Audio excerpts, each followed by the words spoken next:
Bismillahirrahmanirrahim. Assalamualaikum warahmatullahi wabarakatuh. Alhamdulillahirrabbilalamin. Allahumma sholli ala sayyidina Muhammad. Anak-anakku, peserta didik baru SMP Negeri 1 Kepenagung yang berbahagia, selamat berjumpa dengan kami staf dari SMP Negeri 1 Kepenagung. Pada kesempatan kali ini saya akan membawakan materi dalam MPLS kalian, yaitu tentang pengenalan kurikulum 2013 SMP. Perkenalkan dulu, nama saya Hirnawan. Saya adalah salah satu staf kurikulum di sekolah kita. Baiklah anak-anak, kurikulum 2013 SMP tentu saja agak berbeda dengan yang dilaksanakan di sekolah dasar. Beberapa perbedaannya nanti akan kita kenali dalam tayangan berikut ini. Sebelum itu, marilah kita kenali apakah kurikulum itu. Kurikulum itu adalah perangkat mata pelajaran dan program pendidikan yang diberikan oleh suatu lembaga penyelenggara pendidikan yang berisi rancangan pelajaran yang akan diberikan kepada peserta pelajaran dalam suatu periode jenjang pendidikan untuk mencapai tujuan tertentu dalam pembelajarannya. Itulah kurikulum. Pelaksanaan kurikulum 2013 SMP Negeri 1 Kepenagung akan dilaksanakan dengan pembelajaran yang dipandu oleh guru mata pelajaran dan guru bimbingan konseling. Jadi ada dua macam guru, tadi guru mata pelajaran dan guru bimbingan. Jadi kalian nanti akan diajak belajar dalam mata pelajaran dan juga akan dibimbing dengan bimbingan. Kemudian basis pembelajarannya adalah berbasis cooperative learning, yaitu mengutamakan kolaborasi dan kerjasama dibandingkan dengan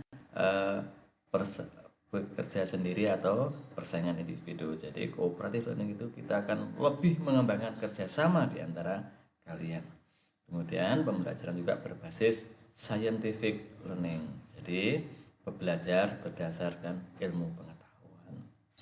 Kemudian pelajaran di SMP Negeri 1 Kepenagung itu tidak seperti di sekolah dasar yang tematik, di mana satu orang guru itu mengampu seluruh mata pelajaran dengan tema-tema tertentu yang disesuaikan.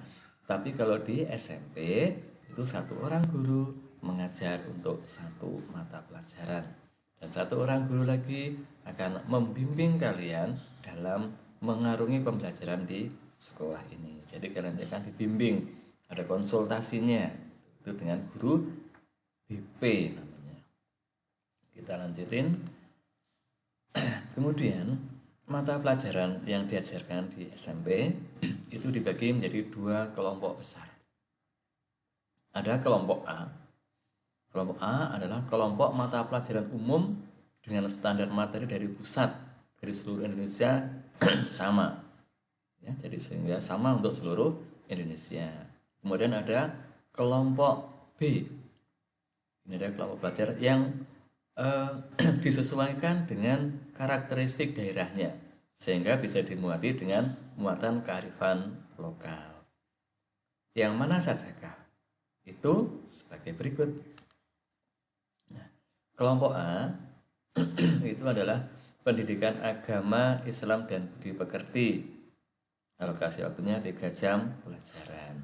Untuk pelajaran agama bagi yang tidak Islam juga ada, nanti misalkan pendidikan agama Kristen dan budi pekerti dan seterusnya. Kemudian pendidikan Pancasila dan kewarganegaraan itu 3 jam pelajaran waktunya. Kemudian bahasa Indonesia itu alokasi waktunya cukup banyak, yaitu 6 jam pelajaran. Diharapkan kalian nanti lebih banyak menulis, kalian lebih banyak berkarya dengan pembelajaran bahasa Indonesia ini. Kemudian yang keempat adalah matematika. Matematika itu nanti diajarkan dalam 5 jam pelajaran dalam waktu 1 minggunya. Demikian juga ilmu pengetahuan alam, itu juga 5 jam pelajaran dalam 1 minggu. Yang ke-6 ilmu pengetahuan sosial atau IPS itu 4 jam pelajaran. Kemudian bahasa Inggris juga 4 jam pelajaran setiap minggunya.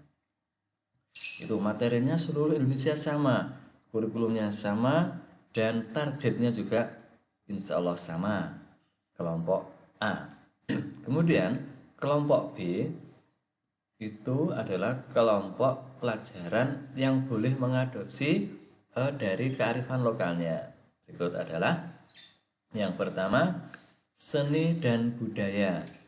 Jadi seni dan budaya itu bisa diberikan seni budaya yang ada di lingkungan sekolah masing-masing. Kemudian pendidikan jasmani, olahraga, dan kesehatan itu juga disesuaikan dengan olahraga apa yang lazim atau digemari di daerah-daerah tertentu. Kemudian prakarya. Prakarya itu adalah tentang keterampilan-keterampilan yang ada di daerahnya masing-masing. Kemudian muatan lokal bahasa daerah. Tentu saja ini sesuai dengan daerah masing-masing. Kalau di kita di Kebon Agung, kita akan belajar dengan bahasa daerah, bahasa Jawa. Satu lagi itu tentang teknologi informasi dan komunikasi.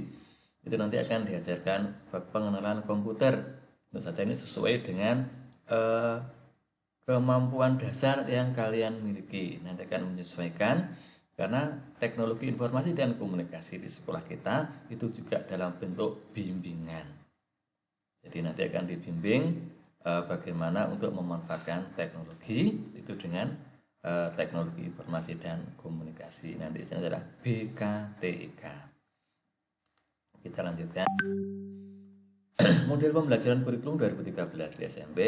Ini ada 3 metode yang menjadi andalan, yaitu metode pembelajaran berbasis proyek atau project based learning.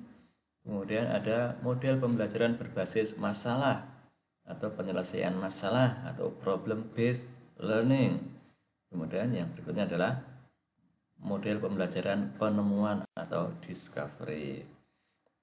Pembelajaran proyek itu biasanya untuk prakarya, untuk bahasa Indonesia, macam-macam lah.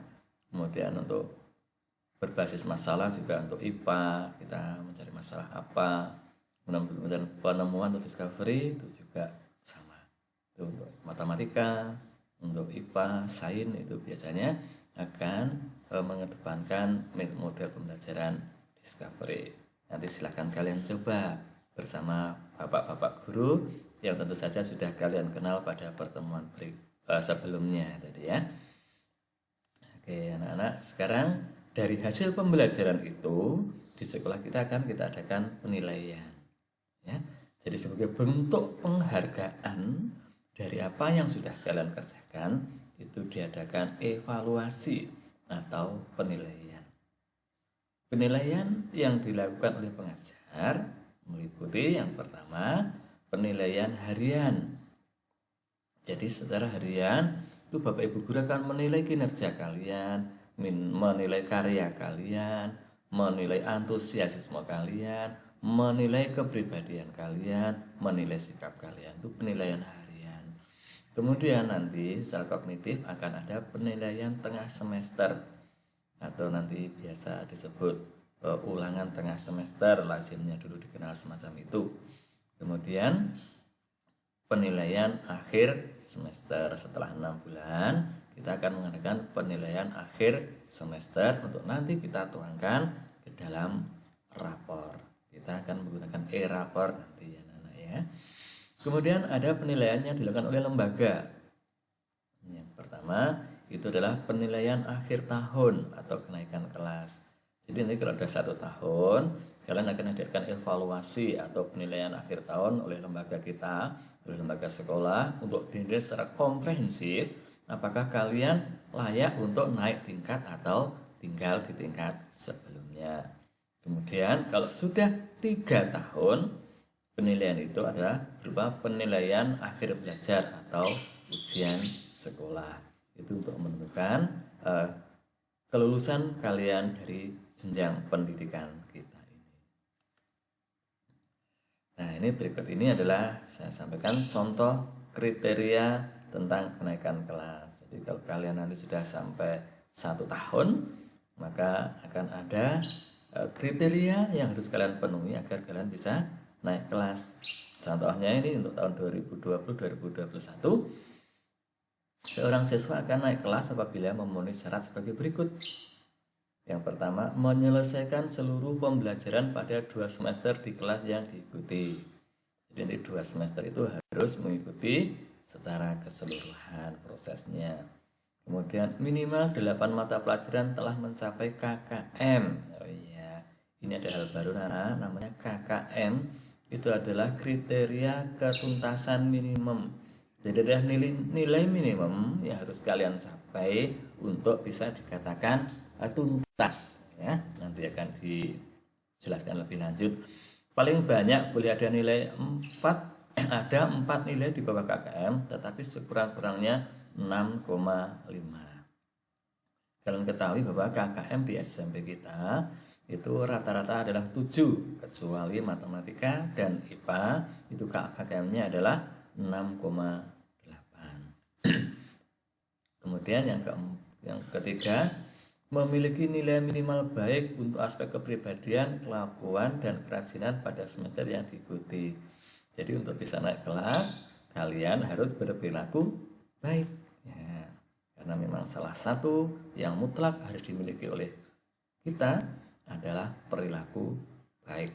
Jadi kalau tidak baik, maka tidak akan naik kelas.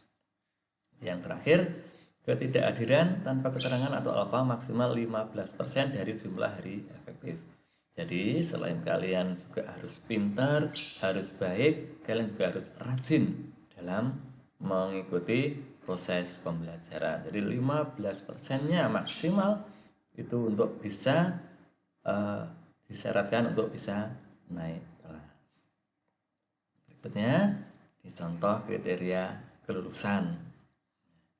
Kalau sudah 3 tahun, maka di contoh tahun 2021, seseorang siswa akan dinyatakan lulus apabila menyelesaikan seluruh program pembelajaran mulai kelas 7 sampai dengan kelas 9, dibuktikan dengan mempunyai nilai rapor mulai semester 1 sampai dengan semester 6. Jadi raportnya terpenuhi semuanya. Ini contoh kriteria untuk kelulusan. Kemudian mempunyai nilai sekolah. Perlu kalian ketahui bahwa saat ini sekolah menyelenggarakan sendiri ujian sekolahnya sesuai dengan kebijakan pemerintah. Memperoleh nilai ujian sekolah minimal untuk setiap mata pelajaran 65. Ini dengan standar nilai maksimalnya 100. Kemudian memperoleh nilai ujian sekolah rata-rata minimal untuk semua mata pelajaran 65. Jadi kalau semua nilai itu di rata-rata, minimal agar bisa lulus adalah rata-ratanya 65. Kemudian nilai dari ujian sekolah sebagai pelajaran A dan B diperoleh dari berbagai kegiatan yang diselenggarakan oleh panitia ujian. Nah, demikianlah anak-anak sekilas tentang bagaimana pelaksanaan kurikulum 2013 di sekolah kita. Semoga bisa menambah pengetahuan kalian sebagai dasar kalian untuk mengikuti pembelajaran di sekolah kita. Sekali lagi, saya ucapkan selamat bergabung. Semoga kalian kerasan dan bisa berprestasi bersama kita. Tetap bersemangat. Ini dalam kondisi pandemi, mari tetap kita jaga diri kita, keluarga kita, untuk senantiasa menjaga kondisi badan agar tetap fit, sehingga kita tidak terkena dampak dari wabah pandemi ini. Demikian yang bisa kami sampaikan. Terima kasih atas segala perhatiannya. Semoga bermanfaat dan Assalamualaikum warahmatullahi wabarakatuh.